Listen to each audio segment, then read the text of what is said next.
Hello, everybody. Welcome back to my channel. I'm Susan Lynn. I'm a psychic and a medium, and I'm here today to answer your political questions. Yes, I am. My spirit guides are right here, including my really cool new spirit guide. Listen, you can dial up spirit guides. It's just like going and placing an order. You just place an order and they show up. And if you choose to work with them, which means that you are aware, you're open, you're receiving messages, you're asking questions, it's really a back and forth kind of thing. You too can have your own personal spirit guides besides your main spirit guides. So in this case, I have political spirit guides, and I want to say that this video is brought to you today. It's sponsored by polka dots, because we are in a clown show, people. We're living in a clown show, and the spirit guides want to say it's basically like a cage match of clowns. That is what's happening in Congress, and one of our first questions is about that specifically, and I might even show you a video clip because it's kind of hard to even describe what is happening. And I would also like to say that today is also sponsored by this crystal right here, which is nature's sedative. So this is good. We all need a little bit of this. I have my ring, I have my crystal, and it is amethyst, nature's sedative. I mean, you just want to kind of put it in your mouth and suck on it or something. I don't know how you use this stuff. I'm not a crystal person. I just know that my spirit guides are like, Susan, get the amethyst. So if you're a woman, this goes right in your bra. Holy, that did not work. What kind of bra am I wearing? It just went right through. I don't know what's happening in there. We're not going to talk about that right now because we're here to talk about politics. Specifically, this question Patty Sylvan Butterfly asked, which is, any thoughts on the increased physical acting out? That is such a nice word that you've used. Nice phrasing.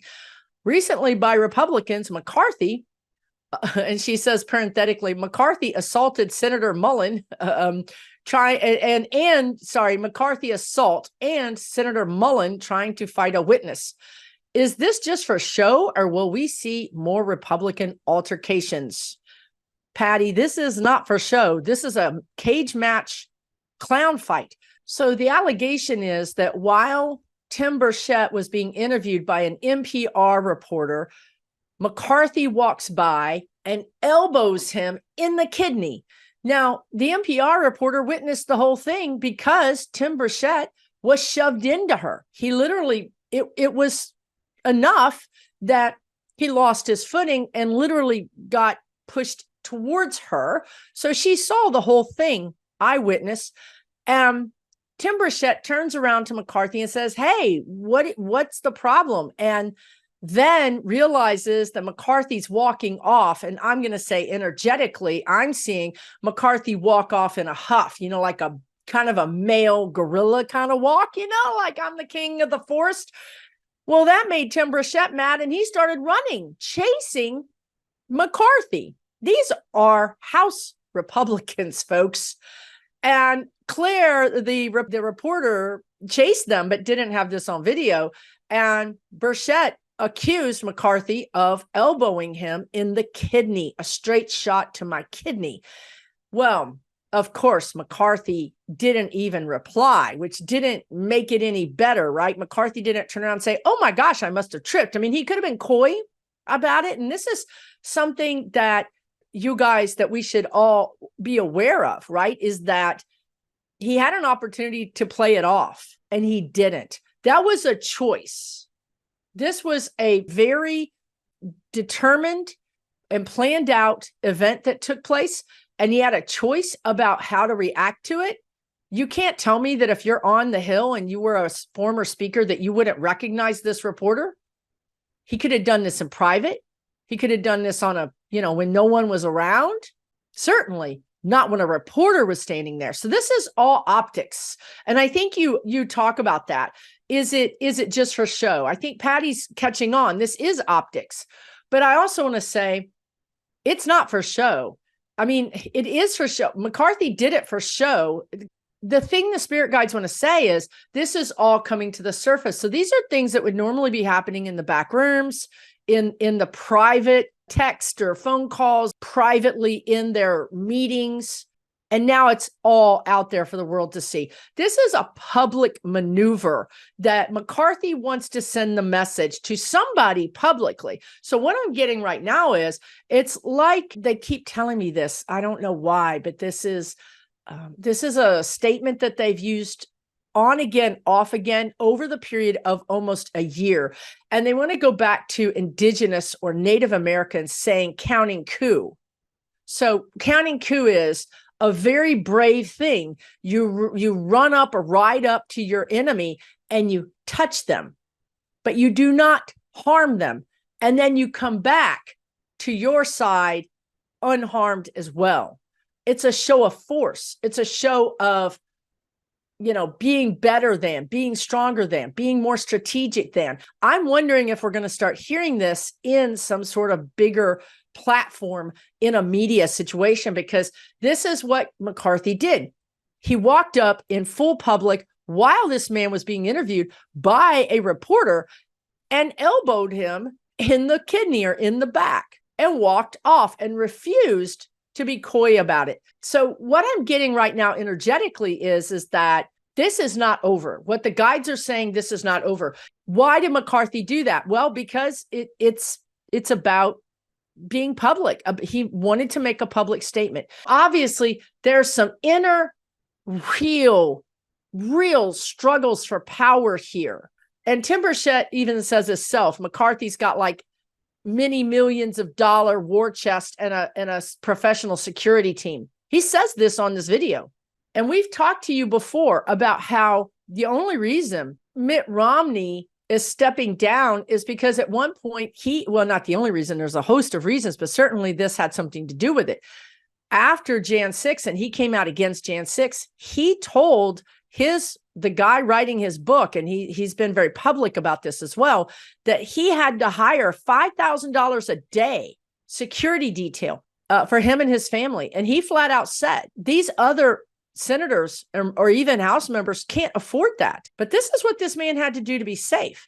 So now we come back over to the House, and you can understand why Burchett says McCarthy's walking around because he's got millions of dollars in a war chest, and I think it's 18 million or something like that, and a security detail. So now you understand that this violence is coming to the surface because Trump rubber stamps it. He encourages it. He talks in the vernacular of violence. He has created this bully mob group in our Congress. This is where we are. This is what happens when you foment this kind of talk, when you rubber stamp it, when you encourage it. This is what you get. You get people brawling. So now we'll go to the other violence. I mean, this is all in 1 week, or maybe even all in 24 hours, where in the Senate, there's a Senate judiciary hearing about that, of all people, Bernie Sanders is chairing. And this Yahoo, Senator Markwayne Mullin from Tennessee, has been having apparently this back and forth with this Teamsters guy on Twitter and whatnot, on X and whatnot. And they've been trading barbs and calling each other names. And so when Senator Mullins had his opportunity to interrogate or ask questions of this Teamsters, I don't know if this guy is a president or he's representing the Teamsters anyway. And if you know anything about the Teamsters, really and truly, Mr. Mullins should have just called it a day right then and there. But they got in basically a back and forth where instead of being a professional and this senator saying, I have questions about the Teamsters, I have questions about the union, instead of doing what was the purpose of the hearing, this senator printed out tweets or social media messages where he said that he was vilified by this man, this Teamsters guy, wanted to just take whatever was happening out of the Senate and put it in the Senate. And so this guy, this senator, Markwayne Mullins, says, well, I think you said anytime, any place, and I'm saying now is anytime, any place. Well, the Teamster guy says, okay, fine, let's do it. The senator says, you want to do it right here? And the Teamster guy's, yeah, I want to do it right here. And the Teamster guy is literally no energy. It's literally like a blank slate. He's controlling it's not out of anger. You can't say this is out of anger, but you can see that Mullins is getting very upset. So Mullins stands up. Quit the tough guy act in these Senate hearings. You know where to find me. Any place, anytime, cowboy. Sir, this is a time, this is a place. You want to run your mouth? We can be two consenting adults. We can finish it here. Okay, that's fine. Perfect. You want to do it now? I'd love to do it right now. Well, stand your butt up then. You stand your butt up. Oh, hold on. No, stop it. Is that your solution, Hold it. No, sit down. Sit down. Okay. You know, you're a United States Senator. Sit down. Active. Oh, okay. Sit down, please. All right. Can I respond? Hold it. If we can't, no, I have the mic. I'm sorry. This is hold what it. he said. You'll have your time. Okay. Can I respond? Oh, no, you can't. This is a hearing. Stands up. He's out of the camera because he's like, okay, let's do it. Meanwhile, Bernie Sanders is screaming, hitting his gavel. This is not about physical violence. We're not going to be talking about physical violence. Sit down. If you have questions, ask questions, but this is not. Meanwhile, the Teamster guy, who's basically like a block of, solid granite or something, he says, he's like, being coy. Again, this is what I'm talking about with McCarthy. McCarthy could have played it off. It could have been the threat of violence, but he could have played it off. That's the difference. In this situation, the Teamsters guy said, I don't understand what he's saying. He said a lot of things, but there's no questions, which was true. There were no questions. It was all barbs. It was all like, you said this and you said this. There was no substantive questions. So the Teamster guy kept saying, I don't understand what he's asking. He's not asking me a question. I would answer it if he asked me a question. The senator is he's really losing his cool. And the Teamster guy says, I don't understand him. Rah, rah, rah, rah, rah, rah, rah, rah. Hold it. Answer the questions. All right, y'all won. He made a lot of statements, right? And his statements are fiction at best. Fiction, I read them. Can you What? answer the question, please? I can't understand him, to be honest with you. All right. And caused the audience to start laughing, which of course made the senator even more mad. And then Bernie Sanders barely got them. He kept literally bringing the energy down.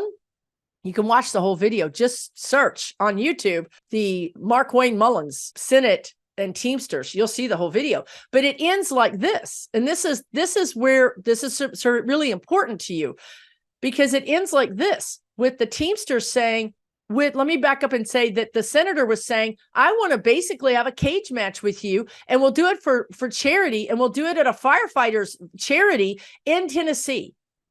This senator wants to get in a ring with a Teamsters guy and duke it out for charity for the firefighters in Tennessee. This is their idea. We'll raise money by a Republican fistfighting a Teamsters, and it'll benefit our firefighters. I mean, clown show, cage match, y'all. So the Teamster guy, I'm sorry, I don't have his name. I don't think I have his name. He says, oh, yeah, I'd be happy to meet you anywhere, anytime. So then when Mullins kept pushing him, he says, how about coffee? How about we meet for coffee? And that's the only time the Teamster broke. And in his little eyeballs, you could see the laughter. I played you. I got you to look like a fool in front of the entire United States of America. And I'm a big guy too. I'm not a scrawny guy. I'm a big guy. And I'm inviting you to coffee. I don't know what you're talking about. What are you talking about? I'm talking about coffee. Oh my God. This Teamsters guy played him like a violin, played him like a cat with a little ball of string. This is where we are. Clown show, cage match. So your question, Patty, is this all for show? It's not for show. This is the energy becoming above the surface. This is the energy that was below the surface, that we saw the threats from 45. We saw the intimidation. We've seen it. We've wondered, where's the gag order? When are we going to stop this guy from fomenting this kind of violence? And here it is coming above the surface. Now, what does that mean? And Carol, New Hampshire Mountain Dancer, says, it seems like the GOP are coming apart at the seams. I did a whole video saying the end of the Republican Party. This is not hyperbole. I'm not saying this to get clicks. Half the time I piss y'all off. So, will enough people be turned off by the sophomoric shenanigans the GOP are pulling with bumping into people? Bumping into people is another way to describe it, and threatening fisticuffs. I tried to make this entertaining for your guides. Thanks, Carol. Yes, it's not. The guides don't find it entertaining. The guides from 60,000 feet in the air, if you will, from that vantage point, we look immature. We look like, again, the guides often say, what will humans do? What will humans choose? This is where we are. We are at a flashpoint, I want to say, but it's really, unfortunately, it's a flashpoint of a slow moving train crash. It's slow. This is going to take a lot longer. That's the part where I'm not happy about what I have to say. I would like to say that the Republicans wake up and say, my God, we look like laughingstocks and we need to get our act together. But they're too in it. They're too embroiled in the fact that they're losing. They're the cornered animal that's snapping at everybody. They're snapping at they would snap at each other, snap at other people. They're snapping at everything because they're losing. It's a sense of desperation. Their desperation is turning into violent, outright and outward violence. I want to say on the flip side of that, Johnson, Mr. Skeletons in my closet, Johnson, the speaker, has maybe made a deal, right? He's made a deal with Jeffries. He's made a deal with the Democrats, where more Democrats voted for this deal than Republicans. However, it was enough to get us over the finish line. We may have a new budget. I think we will have a new budget. And I didn't see that coming. The energy suggested that we would not make this happen. Now, you can understand, as I'm looking at the energy and I'm seeing the energy of fisticuffs in the Senate and the House, that the energy would suggest there's not going to be any bipartisanship here. So this is good. This is, on the other hand, this is good news. Now we know that there are 100 or whatever it was Republicans that are starting to see, I don't want to be a part of this clown show. I don't want that. I don't think it's going to be good. So now you're starting to see the separation. And this is what the guides have been talking about. When I say the end of the Republican Party, there was two options. And this was a video I did even a year ago. The options are that some part of the Republican Party comes to their senses before they go off the cliff.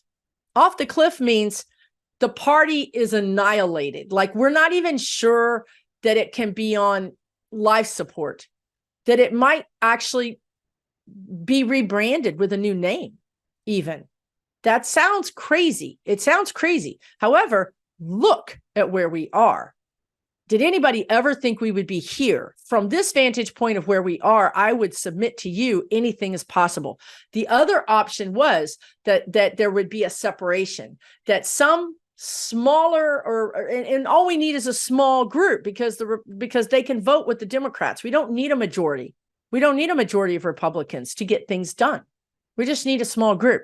So the other option is a small group comes to their senses and realizes, again, we're going to lose 24, we're going to lose 26, we're going to lose 28. We're going to lose everything. And maybe we will anyway, but I would like to keep my candidacy. So maybe I can win my red seat, but I'm probably not going to win that if I continue with the clown show cage match. So there's a separation between the Freedom Caucus people and some of the other Republicans. They're really starting to read the writing on the wall. So I think that pretty much explains kind of where we are right now. Okay, I'm going to put the next two questions together because the energy is from the same kind of source. And the first question is from Pinky Pink Lady. And the second question is from Old Bitter Bitch. I am not making that up, but I'm going to combine your questions. So Pinky Pink Lady says, I'm wondering about the timeline for the table flip, indictments, etc., how that's looking. I thought it was coming when they got Bob Menendez, which was the Democrat that allegedly has been working with the country of Egypt and doing some naughty things. But no, nothing seems to be happening. Okay, and then Old Bitter Bitch says, thank you. You love my videos. I appreciate it. Okay. So you want to know why Fani Willis has not scheduled a second round of hearings in Georgia. Okay. Believe it or not, these two things are connected. So the table flip and the indictments, and why isn't Fani Willis doing that second round of indictments? And this is super important because in my worldview, how we get out of this. Now, I'm going to check and make sure that this is still relevant. Okay, they said it's still relevant, so that's nice of them. How we get out of this in my worldview, because look at what we have here. Cage match with clowns. How do we make these people act like adults? How do we gag Trump? How do we start healing America? How do we get people to stop being so violent and aggressive? You know, we've lost our grace.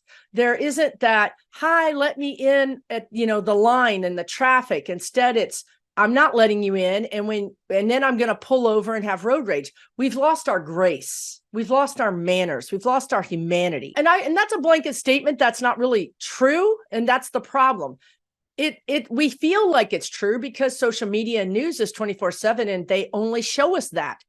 I would ask you to, in your own life, let people in traffic and to wave and be overly friendly, because I think that's what we need right now. We need to really concentrate on the good. Another really good life hack that you can use right now is to go to any of your social media, whatever it is that you watch, Twitter or X or Instagram or TikTok or YouTube, and just look for Good Samaritan videos or happy videos.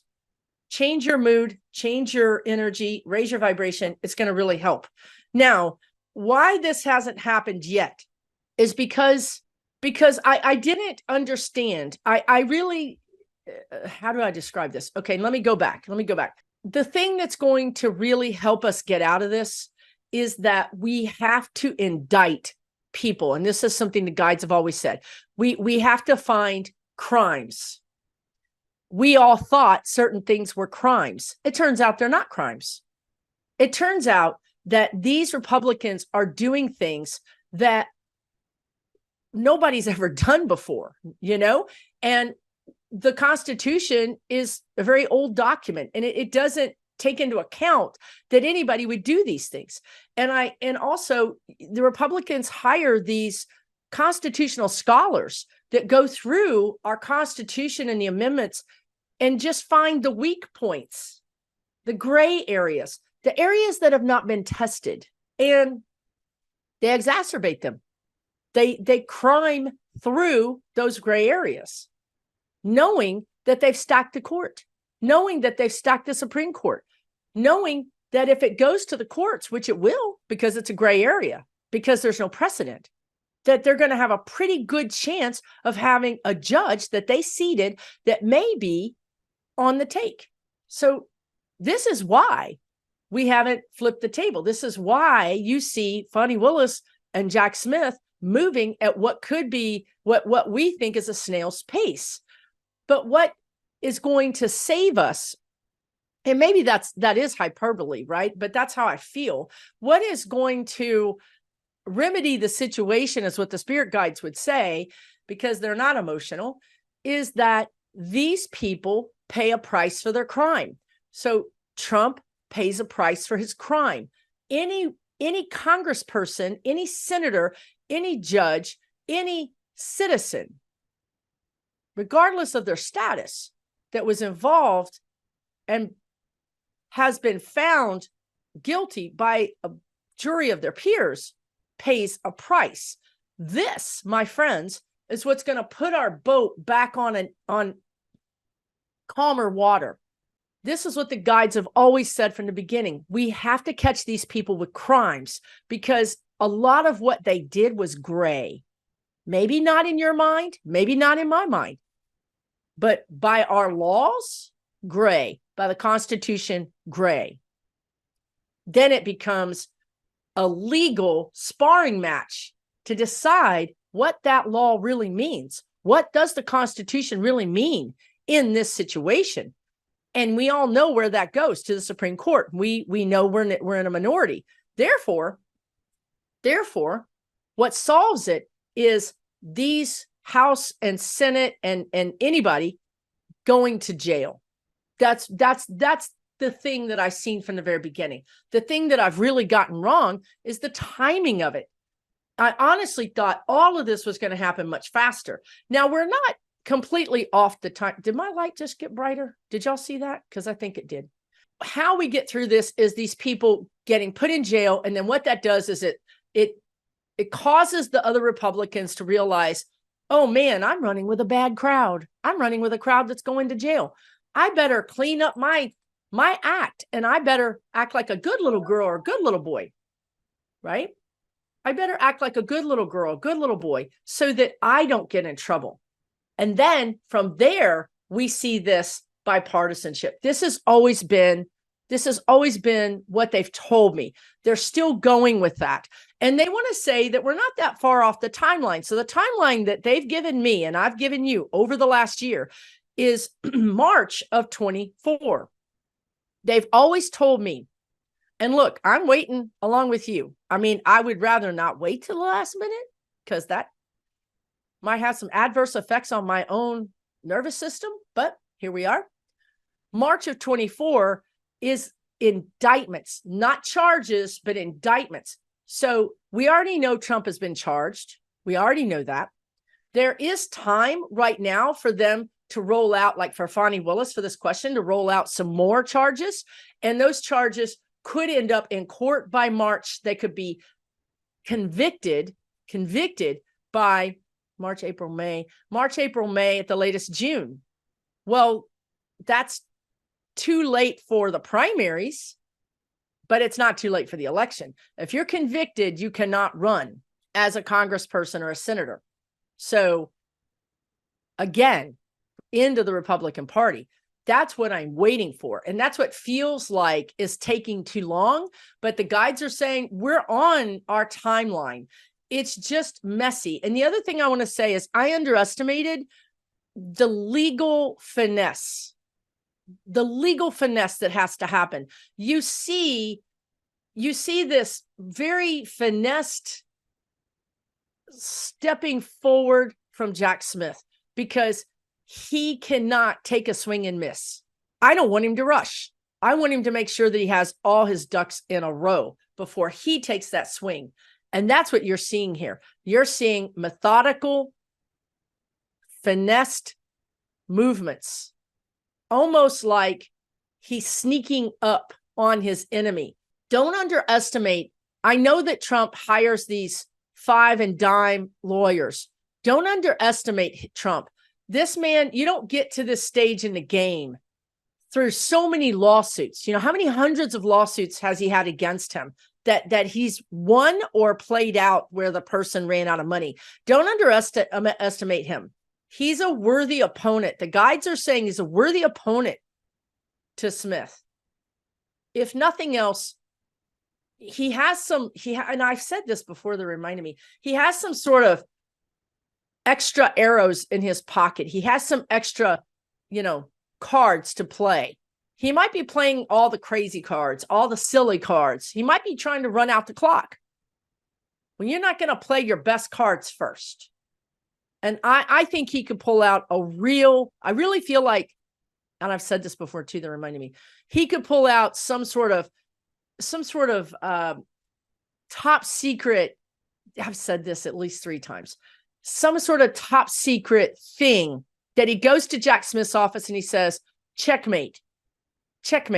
If you convict me, or not even convict me, if you continue down this road of putting me on the stand, trying to convict me, this could be during the case, but I feel like it could be right before. I will let this information get out. Because you're going to convict me anyway. I have nothing to lose. You're looking at a dead man walking. I'll press this button. I'll disseminate this information. That is checkmate, you guys. I'm not kidding you. It's checkmate. The information I see would be deadly to the United States. Now, what do you do? Does the Constitution have some special provision for crazy ass people that want to literally deep six the entire United States? No, we do not. We do not have a provision for that. So I think that if he does that, I don't even want to tell you what I think, because it's not constitutional. What I think is going to happen is not constitutional, but I think it'll happen. Okay. I think it'll happen. So that's what I would say. That's why the table's not flipped, because they really need to get, they need to be very careful. It's almost like disarming a bomb. They need to be very careful about the steps they take. And you see this with Judge Engoron talking about, he often says, do you want, prosecutor, do you want a reversal? Like saying to this prosecutor, if I rule this way, we're going to go straight up to an appeal. So Engoron is trying to make it, to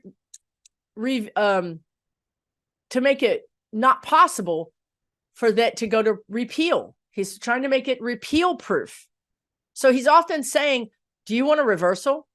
Which is what he's saying is, hey, this is not rock solid. And the prosecutor finally came out and said yesterday, you have wide latitude in this type of case. You have wide latitude, Judge. You shouldn't have to, this shouldn't go to a repeal or an appeal. So here you have the prosecutor say, Judge, we're going to do this. Stop being afraid. Isn't that crazy? Isn't that crazy? So you can see there behind the scenes that this judge is tiptoeing because he doesn't want an appeal, because he doesn't want all his work to go out the window from some other judge that might be a Trumper. He wants to make it so locked tight that no other court would touch it. And he's telling the prosecutor that. And the prosecutor said, no, you can do this. This is well within the purview of the precedent set by this type of thing. So that was a tell right there in that case. And the last thing I'd say about that case is that it looks like Trump and Tish James's office is going to come to a settlement. People are freaking out because they want Trump to pay a price. They want him to lose his business licenses. They want him to be basically erased. They want him erased in New York, is the words I'm hearing. I don't know that that's going to happen. I know Tish James is playing for keeps. I mean, I know she's a serious prosecutor. I know that she's a serious person, but these types of cases apparently more often than not end in a settlement. And they're showing me the settlement that Jeffries did with Johnson. Are we capitulating or are we showing grace? Where's the line? Where's the line? Are we being taken advantage of? Are we being fools? Or are we showing grace? This is the line all of these people, including ourselves in our daily lives, have to walk with our neighbors, with our family, but also Tish James, Engoron, Trump, Smith, Fani Willis, all these people. And Alvin Bragg is queuing up something as well. This doesn't mean Trump is going to get off, you guys. This doesn't mean this. It means that, and not to go back to this cage match, and I don't even watch boxing, but it means that, and the guy said this a year ago, that they would soften him up with body blows. This is what they said. I said, I just see body blow after body blow after body blow after body blow. Well, that breaks down the fighter. That weakens the fighter. It tires the fighter out. We're not going in. I did a video. I think the name of it is KO, but we're not going to go in and KO Trump and put us out of our misery. Like I'm saying, put us out of our misery, for the love of God. They're not going to KO him. They're going to body blow him. This is the first set of body blows. It's going to weaken him, tire him out, wear him out, cost him a bunch of money. The last time the guides talked about this, they said it could be record-setting amounts of fines, record-setting. So I don't think this is a loss. I think this is exactly planned. I truly believe Spirit is guiding all of these prosecutors, these DAs, and these attorney generals. I believe that. So don't think this is a loss. Don't give up hope. It's not a loss. It's a preparation. It's like tenderizing meat. They're saying we're tenderizing Trump so that we can take him down. All right, I'm going to move on to one or two more questions. Thank you for those questions. Jane Harris says, what are we going to find out about the customers of the big prostitution ring that was busted last week and had federal employees, lawyers, accountants, and politicians involved? What are we going to find out? In case you don't know, there was a big sting operation where they busted this very high-end prostitution ring, where the minimum was $300 and I think the average was $600. But what's funny is these people were such business people. The people that ran it were such business people that they literally made their customers not only give their name, but give their employer. So they had a list of these people's names and employers. Now, what gives, right? Like what prostitution ring, what pimp is going to be like, now where you work? Where are you working? What? Isn't this supposed to be, under the cover of darkness? Isn't this supposed to be, this is my deepest fear and secret. Don't let anybody know. But these jokers got these people's their careers. So when the police raided them, their little black book has all the dirt. It's unbelievable, right? It's like Spirit shined a big old spotlight, right?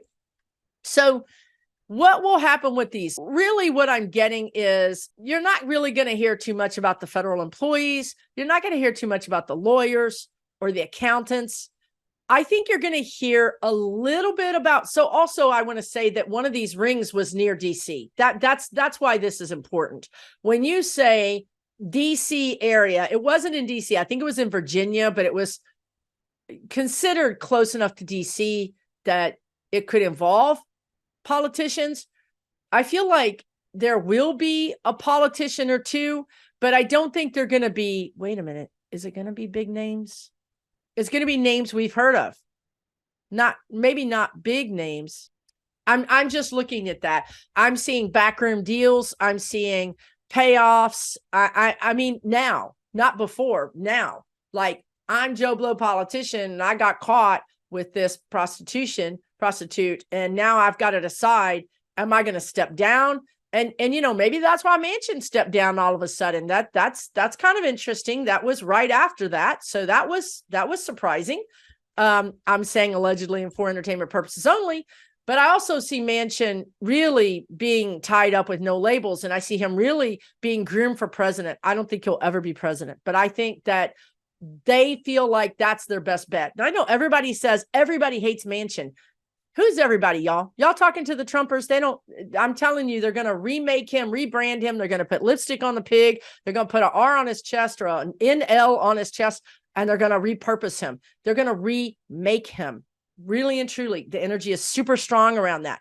Whether or not it comes to fruition, I don't know, but the energy is very strong around that. So it could be that you see politicians stepping down, and that could be why. But what I want to say is I feel like somebody's going to get caught out that could be more like CIA, more like FBI, more like a career politician, but also a career federal employee that is going to make good news. Career FBI agent caught up in sting. I mean, that's going to get a lot of eyeballs, right? So that's kind of what I feel like is going to happen. I can't get a bead on which politicians it's going to be, because they're covered up for some reason. They're protected. They're covered up. And that's why I started to say backroom deals. They may be protected by somebody. They may be untouchable and not even get. So, you see the person looking down the list and they just scratch off that name and they get a payment 6 months later. That's what I see happening. It's just, the guides are saying it's just like catch and kill. If you've ever heard of catch and kill, the Inquirer had a deal with all these big people, including people like the royalty in England and presidents and celebrities. They had a deal where they would solicit these salacious is the word they want to use, stories, and they would solicit them, get them, pay that person $3,000, and then sell the story to the celebrity for $50,000. Got them a little catch and kill. They catch the story, they kill the story. This is exactly the energy around whoever this is who's got this list. They're catching and killing. They're saying, we can get money out of that person. We're not going to publish that person. It's basically blackmail. It's blackmail. Why are we calling it catch and kill? Oh my God, it's blackmail. It should be against the law. How do they get away with even making a new name for it, repurposing it, and then putting it out there for people to talk about? It's crazy. So that's what I see happening with that. It's just absolutely crazy. All right, next question, Joybird. Will Taylor Swift be able to get enough young people to vote to cause a blue wave all over the country? I do believe that she will do this. She's already proved that. She's already proved that. The numbers are astonishing. I do think that she is a much needed Pied Piper. The guides want to call her the Pied Piper for these young people to get to the polls. Absolutely. And I think if her boyfriend Kelsey, and I think that's a real thing. I don't think that's a pretend thing. I think that's a real thing. That's it. Soulmates, like for real. I think he will retire from football, and I think together he will work on the football and the sports teams. He's very liberal too. So I think you'll see him saying some subtle things that everybody knows. So this is big help. These are big help. So I'm happy to have them. Next question is Serena Everett says, will we get an update on Ohio's abortion rights since the Republicans want to do whatever they can to block it? Well, at least the guides got that right. They said that Ohio would vote for this abortion rights. And I think this speaks to the bigger picture of the Republicans just not paying attention to the voters. This is what's happening over and over again. And what the guides have said this in the past is that the people will get in the streets. And the United States of America has an astrological chart, and the astrological chart suggests power to the people. So I see this happening as we move into next year. If Ohio wants to somehow try to circumvent, and we've seen this, okay, the guides are showing me that there are states that has circumvented new voting maps. They said, no, we're not going to do that. We're not going to abide by our state Supreme Court. We don't care. They just thumb their nose. What do we do when the courts mean nothing? What do we do in our democracy when our Constitution means nothing? You want to know what happens? People get in the streets. That's what happens. You have marches like the 60s. And we've talked about this for the last year. We're going into a time of the 60s, a time of unrest, a time of people getting in the streets and saying, this isn't right. We're not going to take this. We're not going to take this. You do not represent us. How we get out of it is not through the people in the streets, but that is a very big component of it. How we get out of it is back to laws and crimes. Laws and crimes. We have to honor the court system, and we have to clean up the Supreme Court, and we have to throw these people in jail. That's how we get out of this. It's all about laws and crimes. And so how we get out of this, how we start making the states follow the rule of law, which is the vote, honor the people's vote, is we're going to have to clean up the Supreme Court. Now, that either means that the Supreme Court gets so scared that they're going to be indicted and convicted that they start ruling more along the lines of the law, which we've seen. We've seen the Supreme Court go from a complete mockery during Trump's years to during Biden's years, move a little closer to the middle. Not to the middle, but a little just adjacent to the middle. We've seen that. That to me means they got the message. They can't be this crazy kangaroo court. They can't do that anymore because we will indict them. We will find a judge, a court a law and a crime that's been broken, and we will indict them. Inasmuch as the Republicans have taken their gloves off and are infighting and showing their arses, the Democrats have also taken their gloves off. And the Democrats are showing that they're not afraid. They're not going to be a victim. They're going to stand up. You see this. It's happening. It's not happening fast enough for me.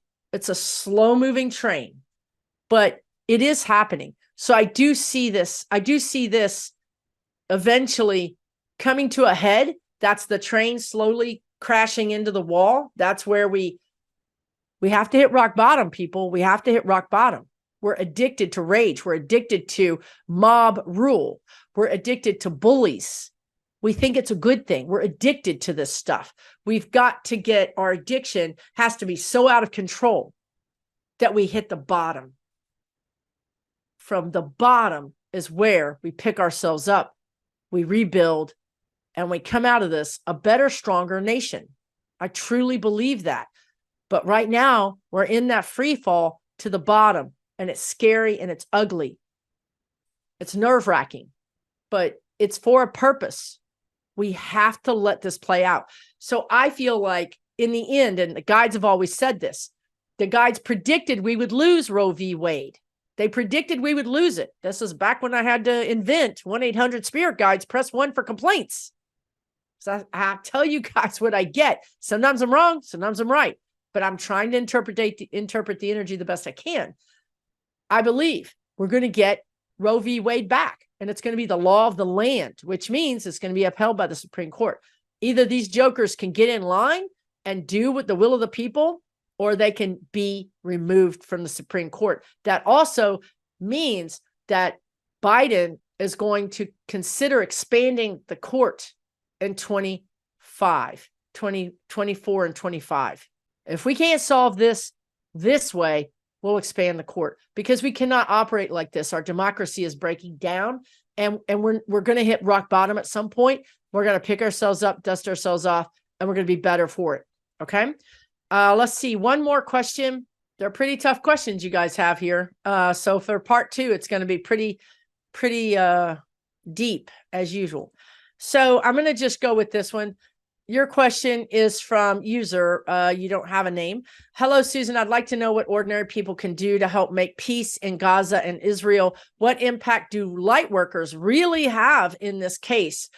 We have a huge impact. And I would just call your attention to this. If you don't think you're a light worker, fine. As a human, instead of putting worry into everything, into the Congress, into Trump, into the Middle East, or into Israel and Palestine, instead of putting worry into it, put love. It makes a difference. Go look up the scientific study where people prayed over water and look at the molecular changes of that water, from happy thoughts and sad thoughts. They've done this with plants. You send angry thoughts and mean thoughts and worried thoughts at a plant, and it doesn't do as well as the one that you send love and light to. So use this same thing for your family. Use this same thing for your work, for your boss, for yourself, but also for all the people suffering. I often say a prayer, may they be released from their suffering for even 5 minutes. I'm not going to ask for forever. This is a dualistic planet. We came here for the contrast, but ask for 5 minutes. If it's not too much, I'd like to ask for an ease of all suffering for 5 minutes. 5 minutes for somebody is the world that's in a suffering, horrible position. So yes, it works. Do it. I would also say, think about sending these thoughts out. Think about it as riding in your car. If you don't have any gas in your tank, are you going to get 200 miles away? If you don't have any gas in your energetic tank, is your prayer going to go out very far? No. Gas up your tank. Take good care of you. Send happy, energetic thoughts to you. send love to you, be gentle with you, do what you need to do to feed your soul, the hobby, the exercise, the music, whatever it is. It only needs to be 30 seconds, a minute, 5 minutes. And then don't get down on yourself. Oh my God, I wasted an hour watching stupid, funny stuff on YouTube. You needed that. You know what you were doing? Filling up your tank. That wasn't a waste. In this kind of energy, that's not a waste. You needed that. It's like when you sleep an extra hour or you take an extra nap. Oh my God, I'm so lazy. I wish I wasn't so lazy. Why do we say these things about ourselves? If you slept, you needed the sleep. You needed that. If you're hungry, you eat. Why do we make excuses for being hungry, right? If you're tired, take a nap. If you're worried, take an opportunity to shift your focus to something else. Distract yourself with something higher and better, funnier, lighter. Take good care of yourself. This is no joke. This is a clown cage match we're in the middle of. It's no joke. This is no joke. It's going to be okay. But we don't want to be down in the dungeon with the Republicans, snapping and growling. We don't want to be in that. I don't want to be in that. I want to be in the light and the love and the laughter. And you want to know what? I want to stay there. And I want to stay there and be a beacon and be a role model. I want to be a role model. Hey, when you're done snapping and rolling around on the floor and chewing your own arm off, come up here to this cloud I'm on. Grace, compassion. Yeah, I'm inviting a Trumper on my cloud. If they pee in it, they got to go. But hey, if they're going to be a normal human being, I'm going to extend grace to them. That's a boundary. Come up to my cloud, act all crazy, challenge me to a duel or pee on it, then you got to go. It's okay to have boundaries. I'm saying take care of yourself. Be a role model. And if somebody wants to extend grace, accept it. Okay? Woo! Take really good care of yourselves. Okay? We got some things coming. One of the questions is crime in America being incited and exacerbated as a foreign op? Yes, it is. Is Jamie Harrison really being honest about the donations? Is he really helping the Democrats? These are the questions I have queued up for part 2. How do we convince the majority of Republicans that they should stop supporting the former guy? Lots of questions. Will young people really support Biden because they're upset about what's going on in Israel and in Palestine? These are the questions I have coming up. I will have part 2 out probably, say, Thursday, Friday. But keep your eyes peeled for it. Subscribe, hit the notification bell, click personalized or all. And then when I have a video, you'll know, right? You won't be like, man, I missed Susan's last video. You'll know when it's there. Take really good care of yourselves. Leave me comments down below. I am very active in the comment section. I really want to hear what you have to say. And we'll see you soon.